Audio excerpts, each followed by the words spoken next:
என் அன்பு குழந்தையே, இன்று இந்த கருப்பன் உன்னிடத்தில் அவசரமான ஒரு வாக்கினைத்தான் கொண்டு வந்திருக்கிறேன். என் தங்கமே, உன்னை நினைத்து எப்பொழுதுமே ஒரு பெண்மணி அழுது கொண்டே இருக்கிறார்கள். அவர்கள் அழுவதினால் இப்போது என்ன என்று கூட நீ நினைக்கலாம்.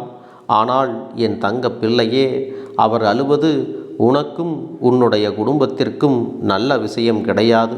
உனக்காக இந்த பிரச்சனைகளை எல்லாம் தீர்த்து வைக்க வேண்டும் என்றுதான் உன் கருப்பண்ணசாமி உன்னிடத்தில் வந்து பேசி கொண்டிருக்கிறேன். என் தங்கமே, அந்த பெண்மணி விடுகின்ற ஒவ்வொரு சொட்டு கண்ணீருமே உனக்கு பிரச்சனை தான் உருவாக்கப் போகின்றது. ஏனென்றால் அவர் உன்னை பற்றி நினைத்து அழும்போதெல்லாம் நீ அப்படி இருக்கின்றாய், இப்படி இருக்கின்றாய் என்று நினைத்து அழுது கொண்டிருக்கிறார்கள். அவர்களுடைய அழுகைக்கு நீ பதில் சொல்ல வேண்டிய கட்டாயமும் உனக்கு இருக்கிறது என்பதை நினைவில் வைத்துக்கொள். இந்த கருப்பண்ணசாமி அவ்வளவு எளிதாக யாரை பற்றியும் யாரிடத்திலும் சொல்லிவிட மாட்டேன். ஆனால் இன்று அதையெல்லாம் மீறி நான் உன்னிடத்தில் ஒருவரை பற்றி சொல்கிறேன் என்றால் அது எத்தனை முக்கியமான விஷயம் என்பதை நீ புரிந்து கொள்ள வேண்டும். பொதுவாகவே உன்னை பற்றி ஒருவர் நினைப்பது என்பதே இல்லாத காலத்தில்தான் நீ இருந்து கொண்டிருக்கிறாய். ஒருவரை பற்றி ஒருவர் சிந்திப்பதற்கு கூட நேரம் காலம் இங்கு கிடைப்பது இல்லை. யாரை பற்றியும் இங்கு அக்கறைப்படுவதற்கு யாருமே இல்லை. ஆனால் ஒன்றை மட்டும் எல்லோரும் சரியாக செய்கின்றார்கள். ஒருவரை பார்த்து ஒருவர் பொறாமைப்படுவது, ஒருவர் நன்றாக இருந்து விட்டால் இவர் எப்படி நன்றாக இருக்கிறார் என்று அவரை பற்றி வேதனை கொள்வது, இது போன்ற செயல்களை மட்டும் சரியாக செய்து விடுகிறார்கள். இந்த காலகட்டத்தில் இப்படிப்பட்ட சூழ்நிலையில் உன்னை பற்றியும் ஒருவர் நினைத்து அழுது கொண்டிருக்கிறார்கள் என்றால் அது எதற்காக இருக்கும் என்று உன் அப்பன் நானும் அவசரமாக தெரிந்து கொள்ளச் சென்றேன். அப்போதுதான் எனக்கு ஒரு விஷயமானது முழுவதுமாக புரிந்தது. என் தங்கமே, அவர் உனக்காக அழுது கொண்டிருப்பது நீ நன்றாக இருக்கக்கூடாது என்பதற்காகவோ நீ இப்பொழுது நன்றாக இருக்கிறாய் என்பதற்காகவோ அவர் அழுகவில்லை. அவர் உன்னை நினைத்து அழுவதற்கு காரணம் வேறு ஒரு விஷயம் இருக்கின்றது. அது என்னவென்றால், அவர் உன்னை பற்றி அழுவதற்கு நினைத்த காரணம் என்ன தெரியுமா? உன்னுடைய எதிர்காலம் எப்படி இருக்குமோ, எதிர்காலத்தில் நீ நல்லபடியாக இருப்பாயா, இல்லை இப்படியே உன் வாழ்க்கையை தொலைத்து விடுவாயா என்ற எண்ணத்தில்தான் அவர்கள் அங்கே அழுது கொண்டிருக்கிறார்கள். நான் அவர்களிடத்தில் சென்று ஏன் இப்படி அழுகின்றீர்கள் என்று கேள்விகளை கேட்கத் தொடங்கினேன். அவர்கள் மளமளவென்று உன்னை பற்றி பலவாறு பேசத் தொடங்கிவிட்டார். என் தங்கமே, அவர்கள் அப்படி என்ன சொல்லி இருப்பார் என்றும் அவர்கள் யாராக இருப்பார் என்றும் உனக்கு இப்பொழுது எண்ணம் வந்து விட்டதல்லவா? இந்த கருப்பனுக்கும் அதை உடனடியாக உன்னிடத்தில் தெரிவிக்க வேண்டும் என்ற எண்ணம் வந்துவிட்டது. என் செல்லமே, இதை நீ தெரிந்து கொள்வது உன்னுடைய வாழ்க்கைக்கு மிக நல்லதாக இருக்கப் போகிறது. ஏனென்றால் நிச்சயமாக உன் வாழ்க்கையை திசை திருப்பும் ஒரு நிகழ்ச்சியாகத்தான் இதுவும் இருக்கப் போகிறது. தங்க பிள்ளையே, அங்கே அழுது கொண்டிருந்தவர் என்னிடத்தில் கூறியது, அப்பனே, இப்பொழுது என்னுடைய குழந்தை நல்ல நிலையில் இல்லாமல் இருக்கிறது. நிச்சயமாக அவர்களுக்கு நல்லதொரு மாற்றத்தை வாழ்க்கையில் நீ உருவாக்கி கொடுக்க வேண்டும். நல்லதொரு நிலையை அடைந்து விட்டால் நானே உன் சன்னதிக்கு வந்து உனக்கு என்னென்ன செய்ய வேண்டுமோ எல்லாவற்றையும் நான் செய்து தருகிறேன் என்று கண்ணீர் மல்க என்னிடத்தில் வேண்டிக் கொண்டார்கள். அன்பு பிள்ளையே, அது மட்டுமல்ல, என் முன்னால் வந்து அவர்கள் வடித்த கண்ணீருக்கெல்லாம் அளவே கிடையாது.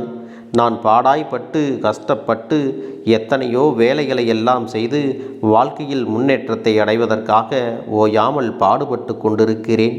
ஆனால் அவர்களோ வாழ்க்கை பற்றிய எந்த ஒரு எதிர்பார்ப்புகளையும் வைத்து கொள்ளாமல் விளையாட்டுத்தனமாக வாழ்க்கையை நடத்தி கொண்டிருக்கிறார்கள். வாழ்க்கை என்றால் என்ன என்பதும் அவர்களுடைய அர்த்தம் என்னவென்பதும் அவர்களுக்கு சுத்தமாக புரியவில்லை. இந்த வாழ்க்கை அதன் போக்கில் போகட்டும், எப்படி வேண்டுமானாலும் வாழ்ந்து விடலாம் என்ற எண்ணத்தில்தான் அவர்களின் வாழ்க்கை இப்போது சென்று கொண்டிருக்கிறது. என் செல்லமே, இந்த வாழ்க்கையில் எந்த ஒரு பிடிப்பும் இல்லாமல் இருந்து கொண்டிருப்பது எனக்கு மிகுந்த மனவேதனையைத்தான் அளிக்கிறது. அப்பனே, நீங்கள்தான் எல்லாவற்றையும் சரி செய்து தர வேண்டும்.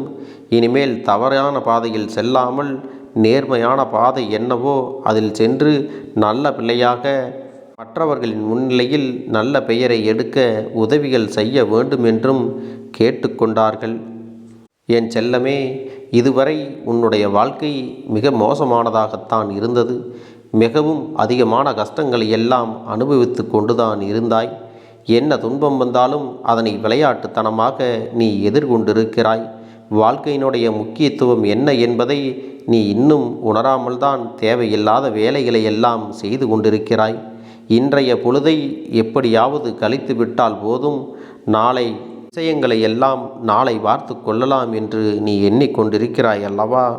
இரவு வந்தால் தூங்கிவிட வேண்டும், மீண்டும் மறுநாள் வரும் என்ற எண்ணம்தான் உனக்குள் அதிகமாக இருக்கிறதே தவிர, இன்று விடிந்ததும் இன்று எதையாவது சாதித்து விட்டால்தான் உறங்கச் செல்ல வேண்டும் என்று, எதையாவது மற்றவர்கள் பாராட்டுகின்ற வகையில் நாம் நடந்து கொள்ள வேண்டும் என்ற எண்ணமெல்லாம் இன்னும் உனக்கு ஒருபோதும் இருக்கவில்லை.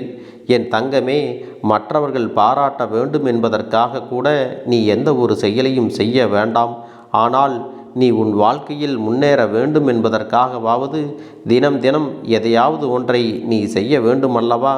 அப்படி இல்லாமல் நீ நேரத்தையும் பொழுதையும் வீணாக கழிக்கும் பட்சத்தில் நிச்சயமாக இந்த பெண்மணி அழுவதில் எந்த ஒரு தவறும் இல்லை என்பதை இந்த கருப்பண்ணசாமி புரிந்து கொண்டேன். உனக்காக ஒருவர் அழுவதால் அது உன்னை மட்டும் பாதிப்பது இல்லை. அவர்கள் அத்தகைய முக்கியத்துவம் வாய்ந்தவர்கள்.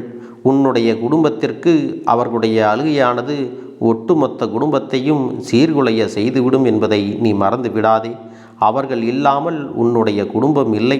உன்னுடைய குடும்பத்தை அவர்தான் தாங்கி பிடித்து நிறுத்தி கொண்டிருக்கிறார்கள். எத்தனையோ சம்பாத்தியங்கள், எத்தனையோ உழைப்புகள் வீட்டில் இருந்தாலும் அவர்களுடைய உழைப்பும் அவர்களுடைய நம்பிக்கையும் இல்லாமல் உன்னுடைய குடும்பம் இத்தனை நாள் வேரூன்றி நின்று கொண்டிருக்க முடியாது. நீயும் இந்த நிலையில் இருந்திருக்க மாட்டாய். இதையெல்லாம் நீ நன்றாக புரிந்து கொள்ள வேண்டும். உன்னுடைய இத்தகைய நிலைக்கு கூட அவர்களுடைய ஒத்துழைப்பு தான் மிக பெரிய காரணமாகவும் இருக்கிறது என்பதை முதலில் நீ ஒத்துக்கொள்ள வேண்டும். எப்பொழுதுமே அவர்கள் பேச்சுக்கு நீ மதிப்பு கொடுத்து அவர் கண்களில் இருந்து கண்ணீர் வரவிடாமல் பார்த்து கொள்ள வேண்டியது உன்னுடைய பொறுப்பாகும். என் குழந்தையே, இன்று நீ அனுபவிப்பது எல்லாம் உனக்கு சந்தோஷமானதாக தோன்றலாம். ஆனால் நாளை நீ கஷ்டப்படும் பொழுதுதான் இதையெல்லாம் புரிந்து கொள்வாய். ஒருவருடைய அழுகைக்கான அர்த்தம் என்னவென்பதையும் உணர்ந்து கொள்வாய். இன்று வேண்டுமானால் அவர்கள் அழுவது உனக்கு ஏளனமாக இருக்கலாம். ஆனால் நாளை உனக்கும் அப்படிப்பட்ட சூழ்நிலை வரும் அல்லவா? அப்பொழுது நீ நிச்சயமாக உன்னுடைய கண்ணீரின் வலி என்னவென்பதை உணர்ந்து கொள்வாய். என் குழந்தையே, இதுவெல்லாம் உன் அப்பன் உன்னை காயப்படுத்த வேண்டும் என்பதற்காக சொல்லவில்லை. இந்த அப்பன் உன்னிடத்தில் கேட்டுக்கொள்வது ஒரு குழந்தையாக ஒவ்வொரு நாளையும் நீ பயனுள்ளதாக மாற்ற வேண்டும். ஒவ்வொரு பொழுதையும் நீ வீணாக கழிக்கக்கூடாது என்றுதான் உன் அப்பன் உன்னிடத்திலே தெளிவாக சொல்கிறேன். நிச்சயமாக அந்த பெண்மணி யார் என்பதை இதுவரை நான் சொல்லியதிலிருந்தே புரிந்து கொண்டிருப்பாய். அவர் உன்னை பெற்ற தாய் என்பதை நீ மறந்து விடாதே. என் தங்கமே, இந்த அப்பனுக்கும் மேலானவர்தான் உன் தாய் என்பதை நீ எப்பொழுதும் நினைவில் வைத்து கொள்ள வேண்டும். அவர்கள் மட்டும் இல்லை என்றால் இந்த உலகத்தில் நீ பிறந்திருக்க மாட்டாய். உன்னை பெற்றெடுத்த அந்த தாயின் வாக்கினை நிச்சயமாக நீ மதிக்க வேண்டும். உன்னுடைய நலனில் அவரை விட அதிக அக்கறை கொண்டவர்கள் வேறு யாராக இருக்க முடியும்?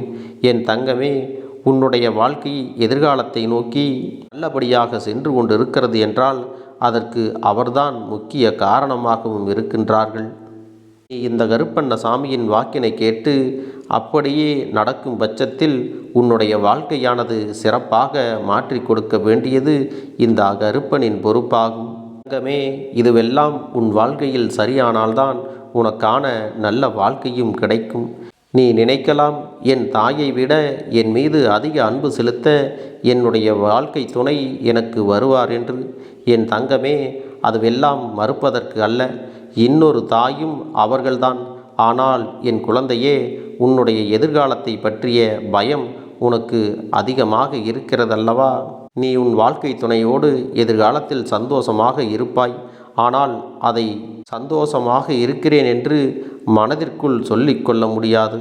என் பிள்ளையே, உன்னுடைய வாழ்க்கையில் யாருக்கும் ஏமாற்றத்தை கொடுக்காமல் மற்றவர்களுக்கும் அன்பினை கொடு. அது மட்டுமல்ல, உன்னை பெற்ற தாய்க்கு அதற்கான பலனை நீ கொடுக்க வேண்டும். என் அன்பு பிள்ளையே, மற்றவர்கள் முன்னிலையில் உன்னை பெற்றவர்கள் நீ நல்லவர் என்று சொல்லாவிட்டாலும் ஒருபோதும் கெட்டவர் என்று யாரும் சொல்லிவிடக்கூடாது. அதற்காக நீ எப்பொழுதுமே கவனத்தோடு நடந்து கொள்ள வேண்டும். உன் எதிர்காலத்தை நோக்கி நீ பயணித்து கொண்டே இரு. என் தங்கமே, உன்னுடைய பயணமானது இந்த கருப்பண்ணசாமியின் துணையோடு தான் இருக்கிறது என்பதை நீ நினைவில் வைத்துக்கொள். என் செல்ல குழந்தைக்கு இந்த கருப்பண்ணசாமியின் ஆசீர்வாதங்களும் அன்பும் துணையும் என்றென்றைக்கும் முழுமையாக கிடைத்து கொண்டே இருக்கும்.